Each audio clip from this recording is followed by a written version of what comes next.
Hello and welcome to the 75th episode of Fur, Fins, and Feathers. Today we're honored to have Pamela Deleppo of Cranston, Rhode Island, whom I've known for decades.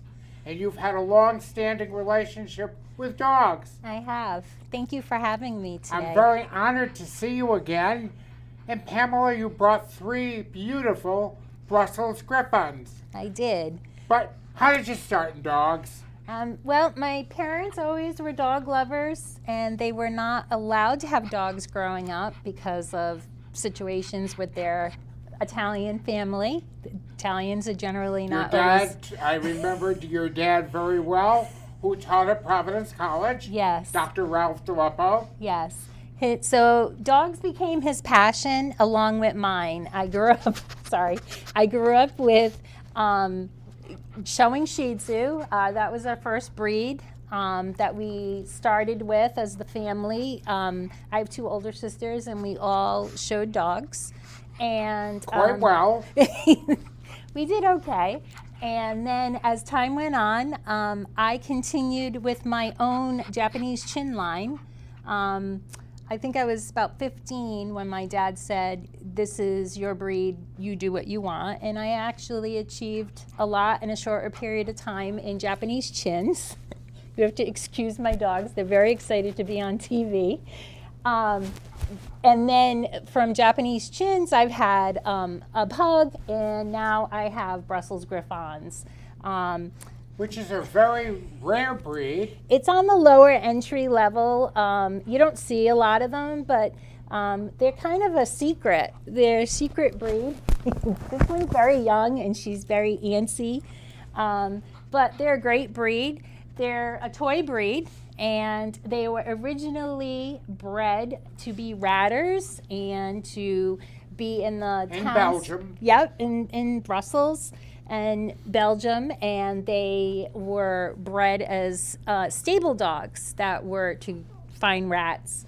But what they did is they refined them, and they bred different breeds into them, and they lost the true hunting nature of their physical jaw. So they bred the pug and the English Toy Spaniel into this breed, and it got a very upsweep undershot bite, which makes them not as effective for hunting.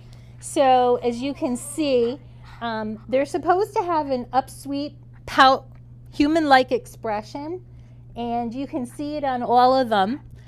This is the rough coat. It's a broken coat. It's similar to a terrier coat. It has to be stripped out.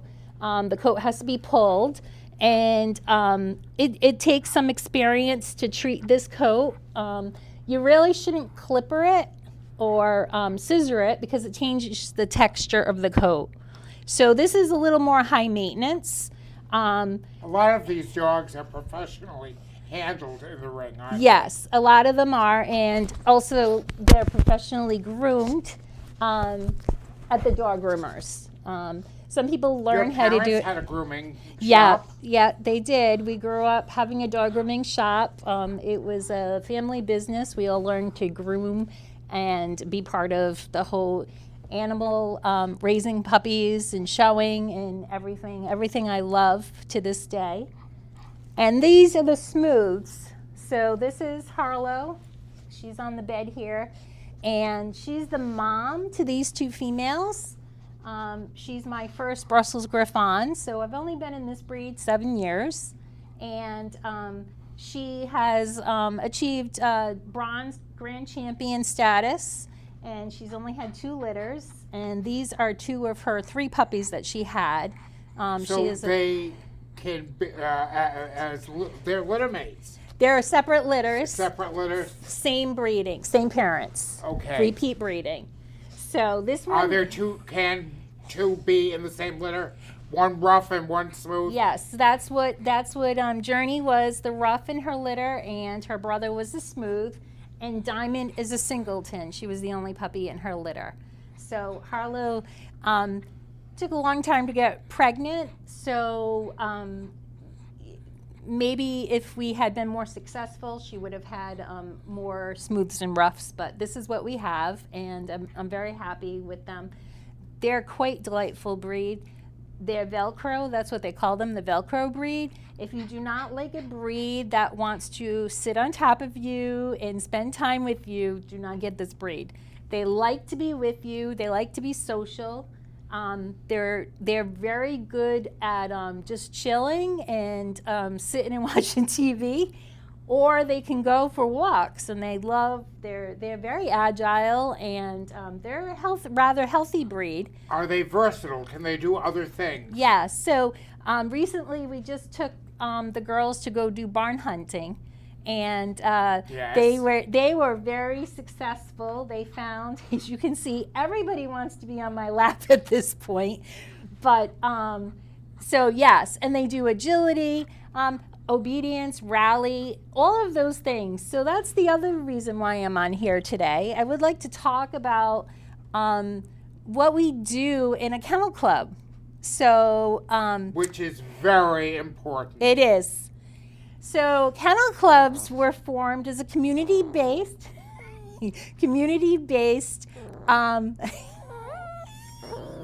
That's all right. She's singing. To she's us. talking, she's telling me something. So, Journey, sorry. It's like when kids don't behave. Nothing to be sorry about. We're having fun. Okay, so kennel clubs were formed as a Excuse me. community based for the AKC, for the average person just to be involved with dogs. And we put on performance events and confirmation events. I belong to the Providence County Kennel Club. I'm the former president of it, and now And I'm... I was the secretary, wasn't I? I For don't- many years. I don't remember what your Oh roles my were. God, yes. Going back almost 40 years. Yeah. Yes. So, and now I am the AKC delegate. And basically my job is to go to the meetings that AKC puts on and then bring back the information to my local club. There are 3 local clubs in Rhode Island. There is the Providence County Kennel Club. There's the Rhode Island Kennel Club, which Of is which the... I am now the vice president. Yes, and the oldest club, and South County Kennel Club. So we all put on events every year. With COVID, it's been a little hard for us because we haven't been been very able to challenging. yes, but we're hope to be back. And so we are planning, so we have 3 shows this year, 3 show weekends, I should say. So the weekend of Easter is the Rhode Island Kennel Club, and it's at Wide World of Indoor Sports in North Kingstown. And then, shh, it's okay. Stop. Sorry. No, nothing to be sorry about. The South County Kennel Club has it at Washington County Fairgrounds, and then the Providence County Kennel Club has their show in July, the last weekend in July, the 30th and 31st at Wide World of Indoor Sports. We also put on an agility weekend. It's the weekend after Mother's Day, excuse me. It's the 14th and 15th of May, and that's agility. And at our confirmation show at Providence County Kennel Club, we will have rally and obedience. And the purpose of this is to help people just to learn about our breeds. There are a great number of breeds people don't even realize, like Brussels Griffons. They've never seen them. They come to a dog show and they fall in love. What we like people to do is to come out to the events and talk to the breeders and find a breed that you like and research them and be able to talk and touch and feel, because that's part of the whole process. You know, is to it's learn. very interesting. I am judging in April, and I just got the new guidebook for junior showmanship. And I was amazed at the number of, and I've been following it, of course. Right. every week. But following, we now have 200 breeds. I know, over 200. That I have not seen many of them. Right. It's true. And a lot of them you won't see unless you go to a dog show. And this is just a smaller version of what you see on television at Westminster Kennel Club or the National Dog Show. That's usually in Orlando. Yeah. Well, the National Dog Show that they put on Thanksgiving Day after Yes. the Macy's Day Another one, Parade. yeah. Yep, the Royal Canine AKC National Dog Show. But it's really a fun family event to come out and be able to talk to people. I always like to have people like touch and feel. These dogs are this is what they like. They're companion toy breeds. That's what they're supposed to do. They're supposed to be great companions for human beings. They like to be with you. They like to be handled. And that's what I like people to do when they come to the dog show. Touch, feel, hold them, see what they're like, and you'll see what an appreciation for all these different breeds that are out there. And there might be a breed that you actually realize that fits your lifestyle, what you're looking for. More so than you would have if you had just looked at a book. Yes. And seeing them and seeing the size and talking to the breeders that are out there. And that is something that you're talking about is very important. Talking to breeders. Right. Talking to breeders who are knowledgeable. Right. And who are willing to spend some time and teach people. That's very important. It is. It's absolutely. And that's how I started. If there's young people that are interested, coming to see that others, juniors, children that are active in the dog sport can do anything. They compete with adults just like I did. I grew up showing against adults. And I was. I think you showed under me a few times. With your Shih Tzus. Yeah, and I also. And your sisters. And I showed your Kerry Blue one time. Yes, you did. So it's a great family sport. It doesn't have to be conformation, which is where they judge, like what you see on Westminster, where they go over the standard of the breed. They compare the dog and the standard together. But there's performance events. There's agility, which is the courses where they jump and they go over hurdles and they go on a dog walk and they go through tunnels. Or there's obedience, which is like hand signals and dogs being off leash and following their owner. There's rally, which is a course on the ground where you have to follow the signs. There's barn hunt, where the dog is working their instinct, which is their nose, their strongest part of their body that they find where the smell of the rat is. Dock diving. There's a new sport. Yes. Frisbee. There's all kinds of. There's dance with your dog. There's all these competitions, and there's a lot of fun. And the way you start is just coming out and seeing our shows. They're all on AKC website, akc.org. And AKC.org. And if you search and you do a search for local dog shows, you will find all of us. Providence County Kennel Club also has a website, providencecountykc.org. And all our information We are is on forming there. a new one at Rhode Island. Oh, a new website? Our new website. Right. We're going to be doing some lure coursing for people who have lure coursing breeds. Yeah. I can't trust mine off leash. I don't know if they would come back, but there's something. There's people that do. There is something for everybody. There is that they can have fun with. Right. And Definitely. learn. Right. And even for me, who's been in the sport of dogs my whole life, there are things I'm still learning. Like the barn hunt was my first attempt at doing How'd that go? Wonderful. They were so smart and they were instinctual. Immediately found what they were supposed to find. It was a new thing. It was a new thing for me, and I was a novice. And I've been, I have my judging license and 2 breeds and juniors. And Talk about your judging. Well, I started to decide that I might want to go in that direction, probably around 37 years old, which is rather young for judges to be. Most of our judges are older because it's about a wealth of knowledge that you develop over a lifetime. So you go through a process, and you have to judge, and you have to fulfill the requirements. breeding a certain amount of champions and things like that. And I was able to get my license and approved, I think in 2008.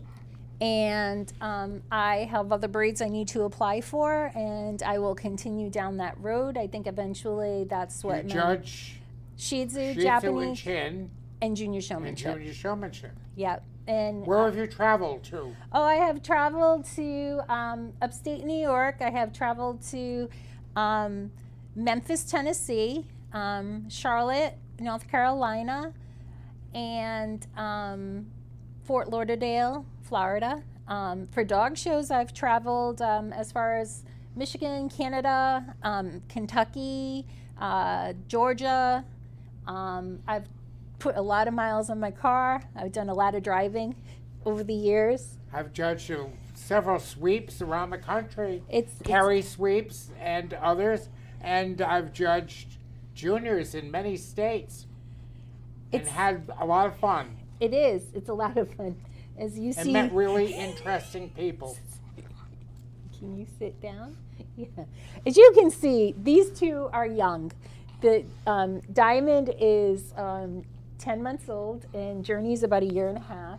And Harlow, who's the best behaved mom, is 7 years old. And so as you can see, they've never done this before, so they're trying to, at their best, to be very well behaved. They are very beautiful Brussels. Yeah. So the rough and the smooth, like I said, can come in the same litter. And What colors are available? oh, so they're red. All three of these are reds. They come in different variations of red. It should be as dark as a mahogany to a red head with a black mask. And that's what my preference is, as you can see. I love the black mask. It sets off the whole red in comparison. You can have a red without a black mask. You can have a beige, which is a red with a lot of black overlay on it. You can have a solid black. You can have a black and tan, and so it's kind of like a Doberman tan points. So it would be a black body with tan points on the vent areas and over the eyes. And How is this breed different than an Affenpinscher? This breed is different. So they have a more underbite. So they're actually are a little hardier than an Affenpinscher. They have a little more body and substance. They're similar. They're sister breeds. They were developed at the same time, and but the Affen does not come in a smooth, where the Brussels have a smooth and a rough. And the smooth is coming from the pug influence, and that's where that comes from. So you don't have that in the Affen. So if you like the really very upsweet, undershot jaw, and you like that look, that's what you get. The Affen has a little more nose and a little bit more snout, and But they're really very similar. Very People similar. get them confused all the time, especially if you have a black Brussels Griffon and a black Affenpinscher. People are confused. But but the majority of the Griffs you see will be red, and the majority of the Affens you will see are black. So sometimes that helps people know the difference. How have you done with your Brussels? You said one of them is a grand champion? Harlow's a bronze grand champion. I showed her, she just retired recently when she finished her bronze. You have to earn 100 grand champion points to become a bronze, and she said she was done after that. She shows, but she really prefers to sit on someone's lap. She's like a very sweet girl. She loves people. And she likes to go to dog shows just to sit on people's laps, strangers. This is her first daughter from the first breeding. This is Journey. She's a rough, and she just finished her championship. She's working on her grand championship, and so she finished her championship in like 6 months, and that was very limited showing. Did you show her? I did. I own her handle. I love to show. That's what I breed for. I breed to to show my own dogs and try to fit the standard as best I can. And then this is Diamond. She is a special little girl. I call her Diamond the Destroyer because she has done some naughty things in my house that neither one of these have ever. But she's super sweet with people. She likes the attention, and she's starting her show career. She'll be starting showing in the next couple of months more frequently.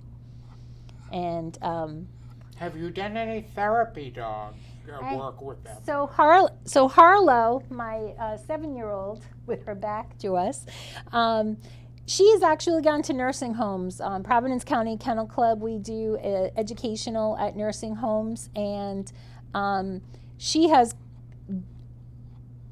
so enjoyed every moment of going from lap to lap to lap. She loves to sit on people's laps. She loves anybody that wants to touch her.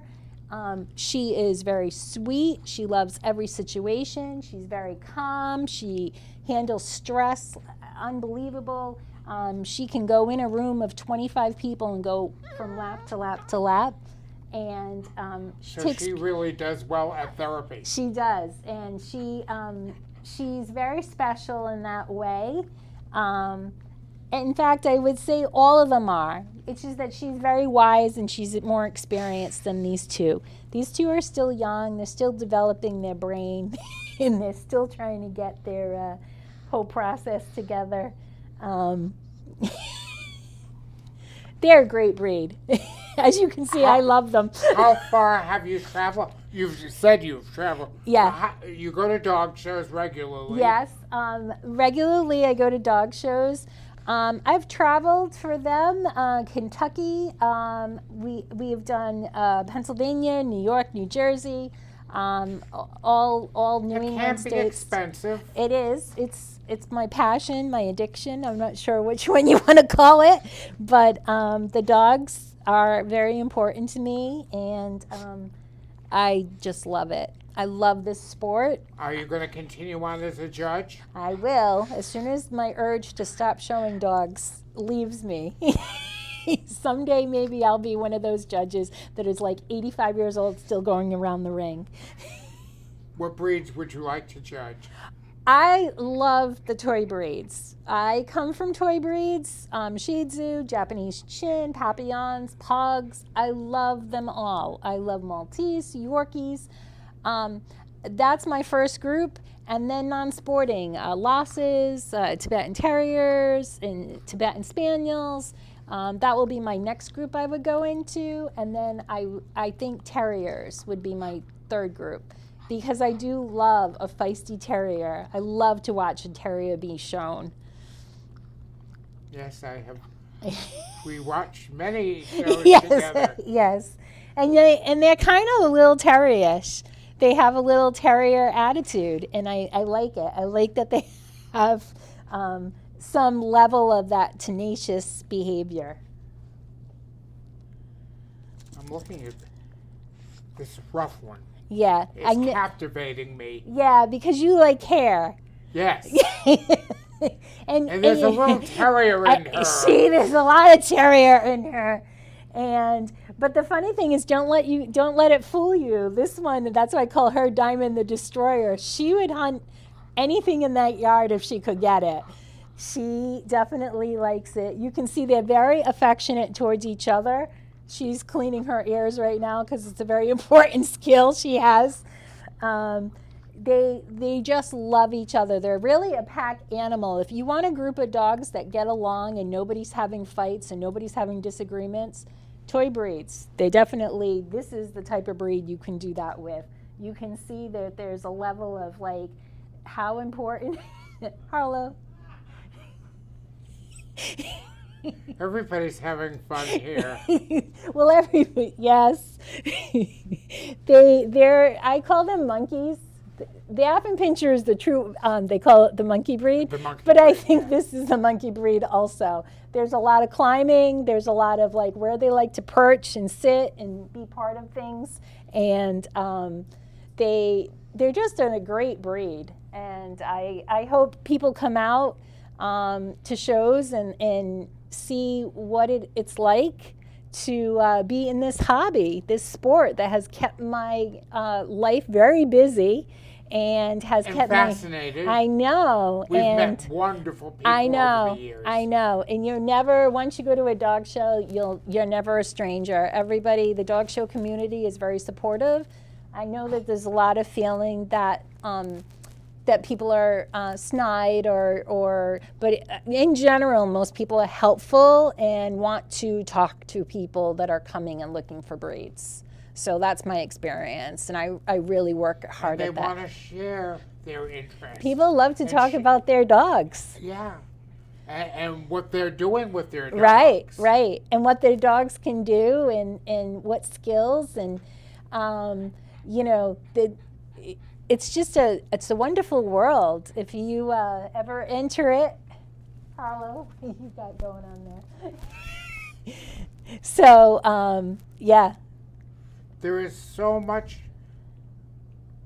fun that people can have with their animals. Yeah, if you're looking for that, training in any kind of capacity, it starts with puppy class and it goes through, and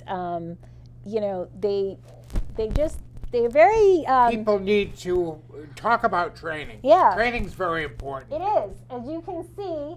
I try to train them to sit on this and stay, but they want to be on my lap. Now you are leaving tonight to go to a training class. Yes, I am. So I train. I love to train. I taught handling class for 23 years at the Canine Connection in Warwick. Every Thursday night at 8 p.m. for 23 years. I loved it. It was fun to give back to my community. It's one of those things that dogs need to use their mental stimulation, their physical stimulation. If you have a dog who's destructive at home, a lot of times it's because they're bored, they have nothing else to do. They spend their whole life waiting for you and really to serve you. And that's so important to get them involved in something that they do enjoy. Journey right here is a fabulous show dog. She loves that everybody looks at her. She has that look at me attitude. She wants everybody to just adore her. And she's different than Harlow. Harlow really likes the one-on-one. She wants to sit on somebody's lap and she wants to be petted. And then you got Diamond, who's still learning what she's going to be good at, but I think she's going to be really good at barn hunting. No, tonight you are training. Yeah, breed handling at Delmira. Who teaches that?